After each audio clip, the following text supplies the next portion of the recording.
सचिन पायलट साहब आप संघर्ष करो, पायलट साहब आप आगे बढ़ो। आदरणीय सचिन पायलट जी हमारे बीच आ चुके हैं इस ऐतिहासिक रैली को संबोधित करने के लिए। माननीय युवा नेता जननायक महानायक हमारे बीच आ चुके हैं जिन सुनने की आगे कैसे बैठे। अरे बैठा कार्यक्रम और भजन लाल जी के लिए जो उसके लिए बहुत बहुत धन्यवाद पायलट साहब, सभी विधायकों का, प्रधानों का।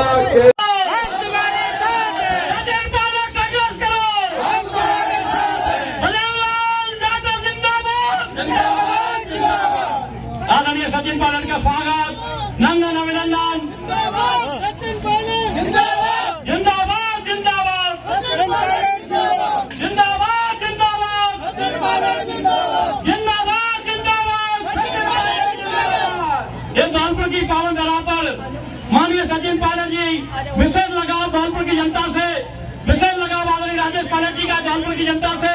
महानायक जननायक हमारे बीच सचिन पायलट आ चुके हैं और हम संबोधित करेंगे। जोरदार तालियों से स्वागत करें। भारत माता की सचिन पायलट जिंदाबाद जिंदाबाद। हिंदुस्तान से आई आवाज, पीछे पीछे पीछे अरे हिंदुस्तान से आई आवाज, सचिन पायलट जिंदाबाद हिंदुस्तान से आई आवाज, सचिन पायलट जिंदाबाद हिंदुस्तान से आई आवाज, सचिन पायलट जिंदाबाद जिंदाबाद।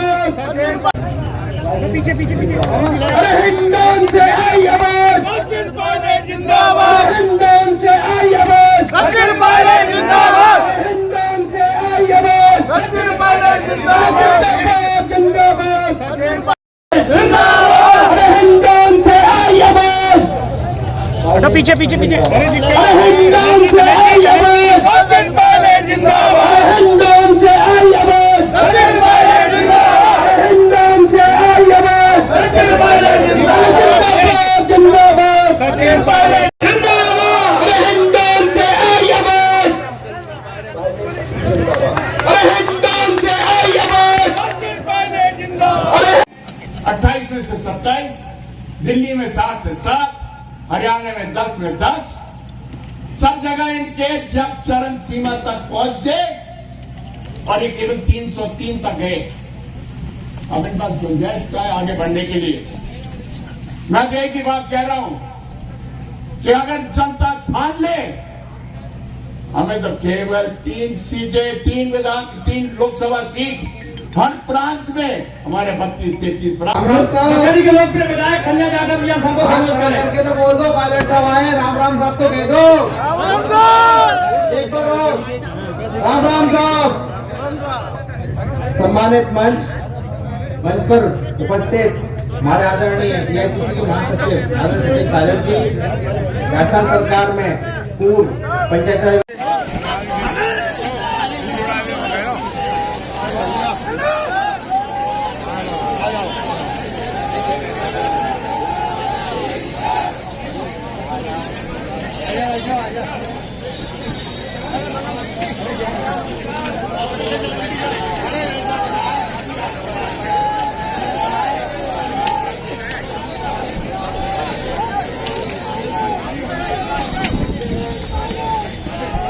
खड़े होकर के स्वागत करेंगे। पहली बात, प्यारे भाइयों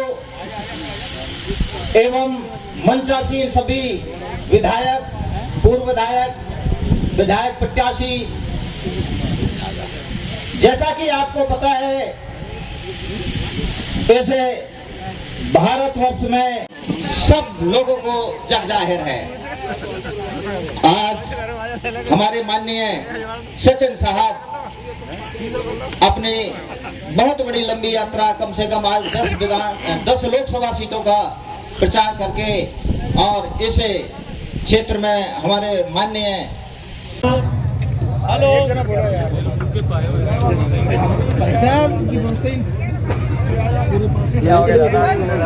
आज की सभा में मुख्य अतिथि सामने से निकल रहे सचिन पायलट साहब, विधायक घनश्याम मेहर जी, रोहित बोरा जी, संजय जी, अनीता जी, पूर्व विधायक लाखन जी हमारे कांग्रेस के जिला अध्यक्ष जनता का स्वागत करें। आदरणीय जननायक हमारे बीच में आ चुके हैं। कांग्रेस पार्टी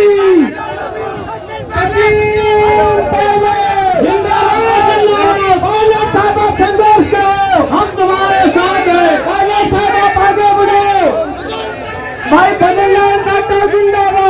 बलिदान को मौका दिया, हमें तक गोली चलने उछल गई क्या है। बहुत बहुत सत श्री अकाल आपको रंजीत जी, हमारे विधायक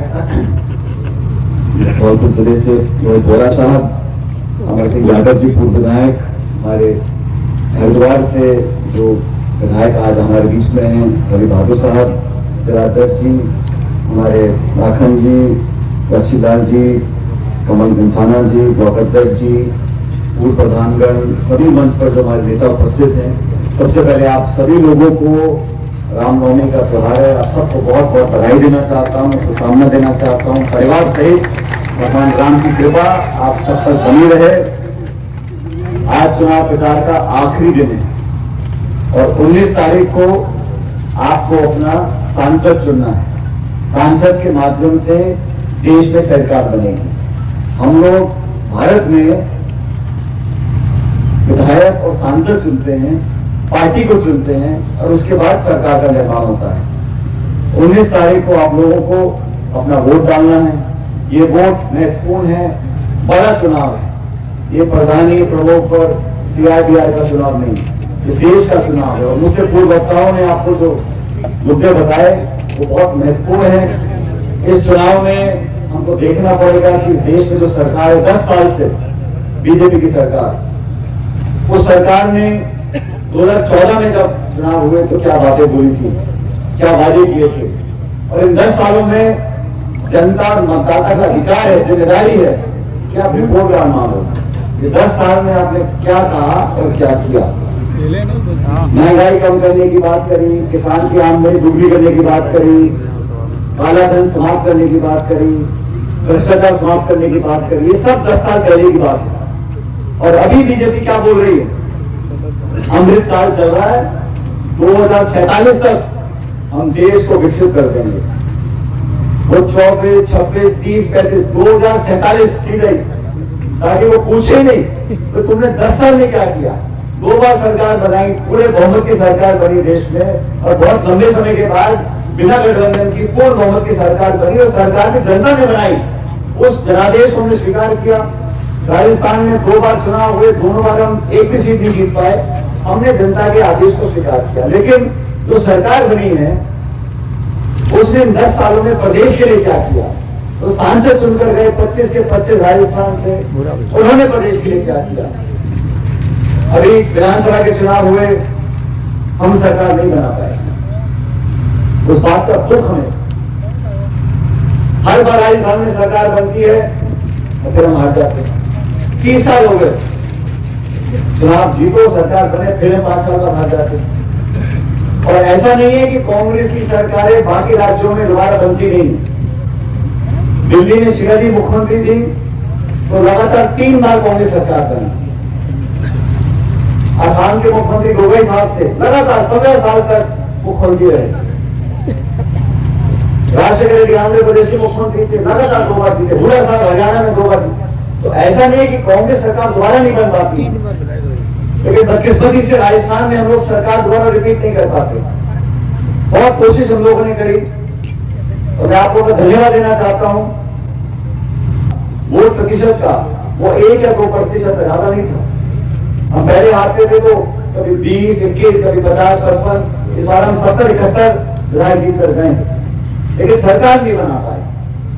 ये एक और मौका हमको मिला है अपनी भूल सुधारने का, और पूरे देश में, पूरी दुनिया देखना चाहती है कि वो दल, वो पार्टी, वो सरकार जो संवैधानिक संस्थाओं को नीतिगत तरीके से उनकी जड़ों को कमजोर करने का काम कर रही है।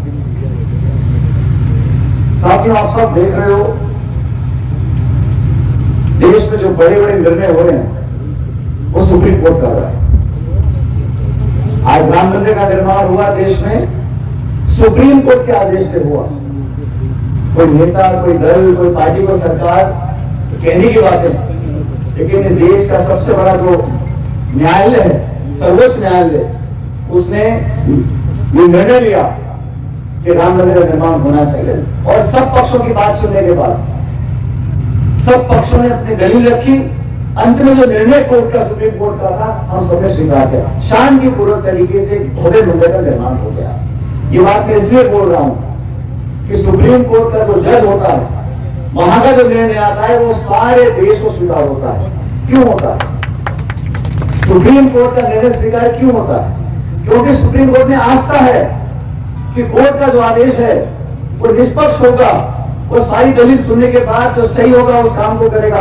सुप्रीम कोर्ट का जज इंसान है, वो आसमान से नहीं आया, लेकिन उसके निर्णय को हम मानते क्यों है? क्योंकि उस संस्था की विश्वसनीयता है।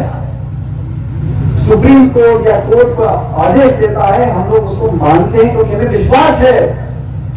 दुर्भाग्य से 70 साल से जो संस्थाओं को हमने पोषित कर मजबूत बनाया, उन संस्थाओं को खत्म करने का काम सरकार कर रही है।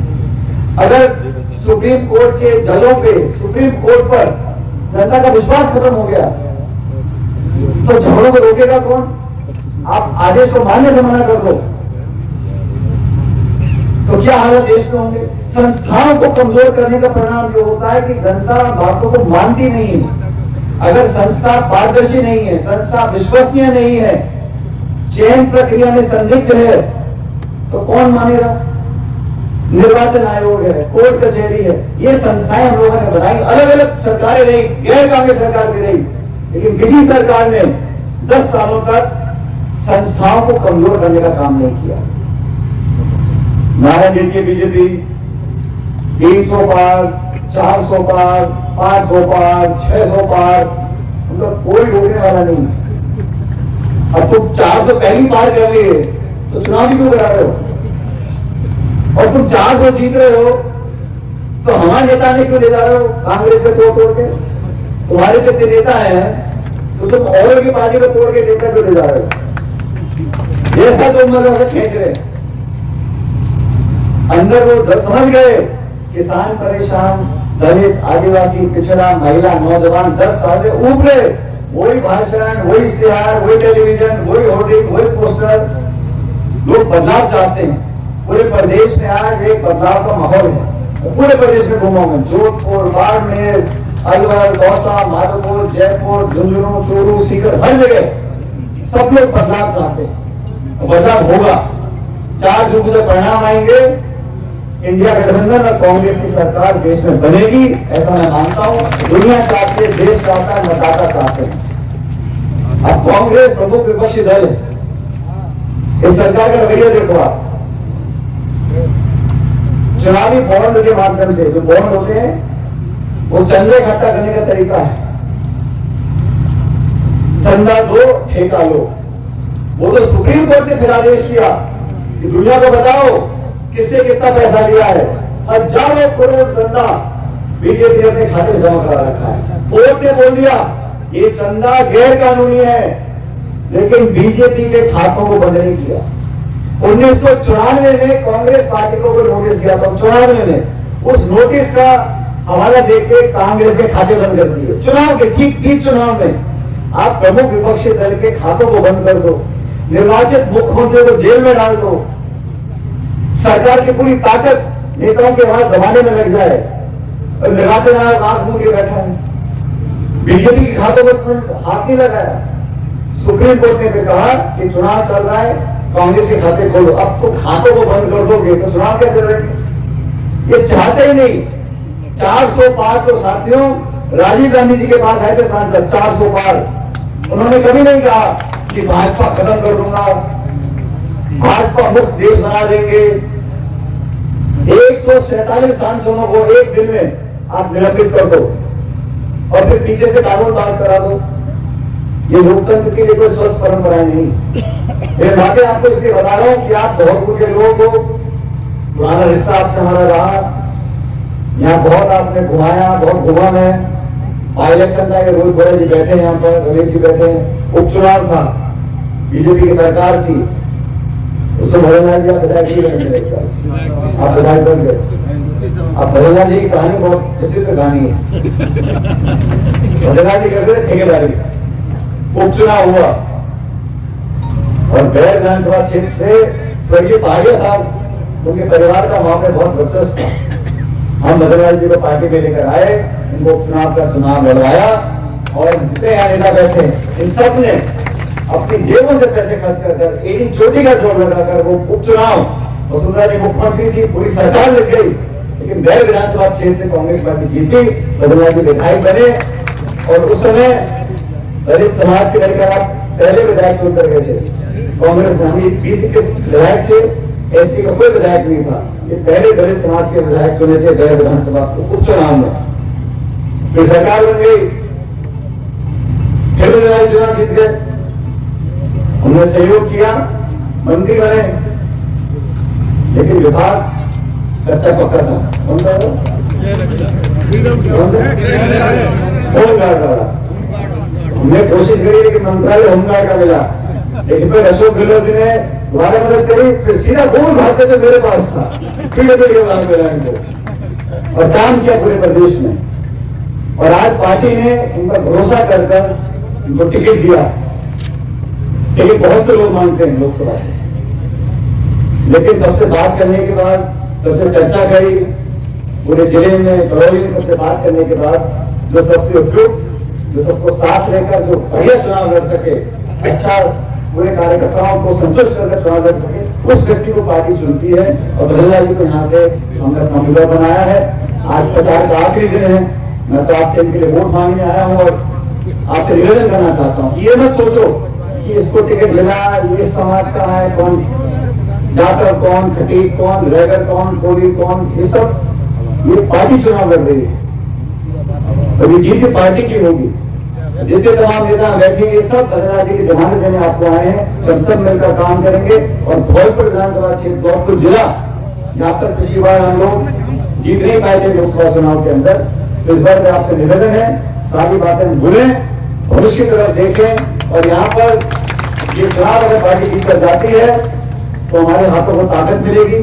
राहुल गांधी जी जो लड़ाई लड़ रहे हैं, तमाम विपरीत परिस्थितियों के बाद पैदल चले 4000 किलोमीटर, हम न्याय की बात करते हैं और गारंटी जो है, मुझे अच्छी तरह याद है हिमाचल के चुनाव में पहली बार कांग्रेस पार्टी ने कहा हम ये गारंटी दे रहे हैं, प्रधानमंत्री को सब पसंद आ गया और जब उनको कुछ पसंद आ रहा था कि वो पूरा उसको ले लेते हैं।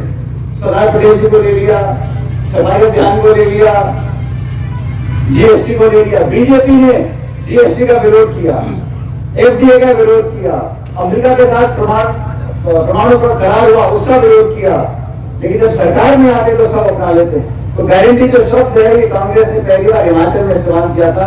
अब हर जगह देखता हूं तो प्रधानमंत्री वो गारंटी गारंटी, क्या गारंटी की गारंटी है मेरी गारंटी की गारंटी है, लेकिन असली गारंटी जो है गारंटी वो आप सब लोगों के हाथ में है, जिसका बटन दबाओगे उसी को सेवा करने का मौका मिलेगा। इसलिए 19 तारीख को हम सबको मिलकर हमारी पार्टी जो मैनिफेस्टो बनाया है, किसान गरीब, जैसा मुझसे पूर्व वक्ता ने बोला, सरकार बनाने को कितने सांसद चाहिए? 272 चाहिए सरकार बनाने के लिए। इनको 400 क्यों चाहिए मुझे बता भाई? 10-5 ऊपर नीचे कर लो, बात करने 82 92 चल 300 गोल मोल कर लो, 400। कहीं ना कहीं की नियत ये है कि संविधान में जो प्रावधान दिए, जिस कारण से आज धनलाल जी एमएलए बन रहे हैं, एमपी बन रहे हैं, मंत्री बने हैं, वो जो संविधान में प्रावधान है, गरीबों का दलितों का आरक्षण है, उनको मदद देने का जो प्रावधान है, उसके साथ छेड़छाड़ करना चाहते हैं। और फिर आपने कभी देखा है भाजपा के बड़े बड़े नेता आगे बोलते हैं नहीं नहीं हम संविधान नहीं बदलेंगे, नहीं अरे तो बोली क्यों रहे हो? अगर ये चर्चा नहीं है तो सफाई को देनी पड़ रही है। जैसे लोग क्या छापे लगाते कांग्रेस नेताओं के ऊपर, ईडी का, सीबीआई का, इनकम टैक्स का, पुलिस का, फिर कहते हैं अरे भाई डर क्यों रहे हो? छापा बनने दो, कुछ नहीं मिलेगा तो छूट जाना, या कचहरी चले जाओ, कुछ से छूट किया जाना। तो हम कह रहे हैं कि आपको इसमें बदलाव नहीं करना तो सफाई क्यों दे रहे हो? बार बार गला फाड़ फाड़ के बोलना पड़ रहा है कि अम्बेडकर जी का संविधान है उसको हम नहीं छुएंगे। आपने कभी सुना मनमोहन सिंह ने तो ऐसा बोलना पड़ा उनको, या सोनिया गांधी ने कभी बोला हो? क्योंकि लोग जानते हैं कि कांग्रेस पार्टी का ऐसा सोच भी नहीं सकती। भारतीय जनता पार्टी के नेता, उनकी सोच हमारे पर अहम की हो गई है। इसलिए तवे पे रोटी के पलटने का समय आ गया है। मैं पूरे प्रदेश और देश भर के राज्यों में गया हूँ। कांग्रेस पार्टी इंडिया लाइन का बहुत अच्छा माहौल चल रहा है। 3600 कौम और चारों धर्म के नेता मिलकर आप सब कांग्रेस पार्टी को जिताएं। आज त्योहार का दिन था, सुबह सुबह का टाइम है। रोहित बोरा जी को, चिकू साहब को, रमेश मीना जी को, पंचान जी को मैंने कहा मेरे को आज आना उत्तराखंड, हमारे विधायक, और ये इनका मतलब था हरिद्वार घूमने के लिए आओ। मन से चलना शुरू कर दिया। हम सब एक दिन हरिद्वार पहुंच जाएंगे, वो तो घूमने के लिए बुला रहे हैं आपको, ऐसे तो ना कह रहे हैं। तो त्योहार के दिन आप सब यहाँ पर आए, हमारी बात को सुना, और मुझे लगता है कि पूरे देश में भी कांग्रेस का बहुत अच्छा प्रदर्शन रहेगा। और आप लोगों ने इत्मीनान से हमारी बात को सुना। मुझे पूरा विश्वास है 19 तारीख को आप कांग्रेस पार्टी को वोट डालेंगे, हमारी पार्टी जीत कर जाएगी, आपके सांसद बनेंगे। घनश्याम जी भी चिंता कर रहे थे, कहते भाई ये भजनलाल जी से जीतने के बाद मिलने के टाइम पे वोट बोला देना पड़ेगा। भजनलाल जी मिलना है तो वोट बोले टाइम देंगे, ऐसा नहीं है। भजनलाल जी जीतेंगे तब भी आपके बीच में रहेंगे, काम करेंगे। पहले भी आपके बीच में काम किया है। इसलिए उम्मीदवार, विचारधारा, पार्टी, परफॉर्मेंस सब देखने के बाद हमारा पल्ला भारी है। इसलिए आप वोट देकर जिताओ। आपसे निवेदन करने आया था, और आप सब लोगों को रामनवमी की शुभकामनाएं। आप बोलो, आगे बढ़ो। आप सबको बहुत बहुत धन्यवाद। राम राम साहब।